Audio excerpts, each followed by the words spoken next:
જોઈ રહ્યા છો KP news channel. Editor in chief Rafiq શેખની સાથે.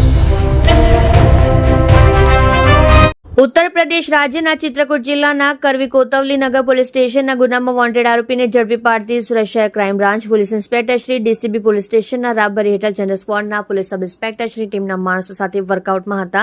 દરમિયાન જનરલ સ્ક્વોડના પોલીસ માણસોને મળેલ હકીકત આધારે મામા ઇન્ડસ્ટ્રી બરફ ફેક્ટરી પાસે સચિન જીઆઈડીસી સુરત ખાતેથી આરોપી ગગનકુમાર રાધિકા પ્રસાદ તિવારી ઉંમર વર્ષ 29 ધંધો પેકિંગની મજૂરી રહેઠાણ મામા ઇન્ડસ્ટ્રી બરફ ફેક્ટરી પાસે સચિન જીઆઈડીસી સુરત શહેર રહેઠાણ પુરાની બસ્તી તાલુકો જિલ્લો અનુપુર મધ્યપ્રદેશનાને પકડી પાડવામાં આવેલ છે. મજકૂર આરોપી ઉત્તર પ્રદેશ ચિત્રકૂટ કરવી કોતવલી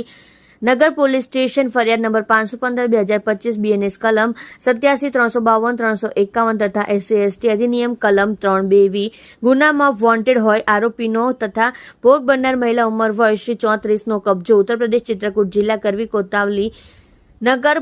પોલીસ માણસોને સોંપવામાં તજવીજ કરેલ છે. ઉપરોક્ત ગુનાના કામે હકીકત એવી રીતની છે કે તારીખ 11/8/2025 ના રોજ આ કામનો આરોપી ગગનકુમાર રાધિકા પ્રસાદ તિવારી ભોગ બનનારને લગ્ન કરવાના ઈરાદે ફરિયાદીના